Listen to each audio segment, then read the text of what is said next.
Hello বন্ধুরা, আমি অয়ন্তিকা। এই যে দেখো বেগুনটা পোড়াচ্ছি। আজকে বেগুন পোড়া করব। মা খেতে চাইলো, যার কারণে বেগুন পোড়া করব। তো বেগুনটা পোড়া পোড়া হয়ে গেছে, এবার আমি এটাকে ছাড়িয়ে নেব। তো হাত দিয়ে একদমই ছাড়ানো যায় না, প্রচুর গরম থাকে।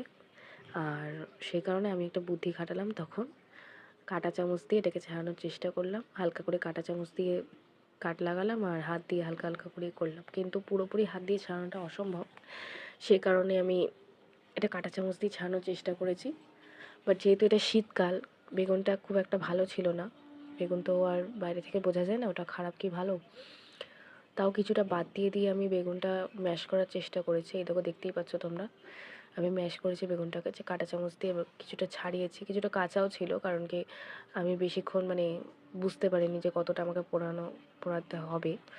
সেই কারণে দেখো কিছু একটু কালো কালো জিনিস দেখা যাচ্ছে, যেগুলো আমি বাদ দিয়েছি। বাদ দেওয়ার পরে দেখো বেগুনটা অনেকটাই বাদ চলে গেছে। অত বড় বেগুনের মধ্যে অল্প একটুখানি মাখা হয়েছিল, কারণ কি ভর্তাটা আমি বেশি বেগুন দিয়ে করতে পারিনি, অনেকটাই বাদ চলে গেছিলো। আমি শুধুই ওই কালো কালোগুলো দিয়ে করছিলাম। এবার দেখো পেঁয়াজ আর কাঁচা টমেটো দিয়ে দিলাম, তারপরে একটু সর্ষের তেল আর নুন দিয়ে এটাকে মেখে নিয়েছিলাম। জাস্ট খেতে দারুণ হয়েছিল, অসাম একদম।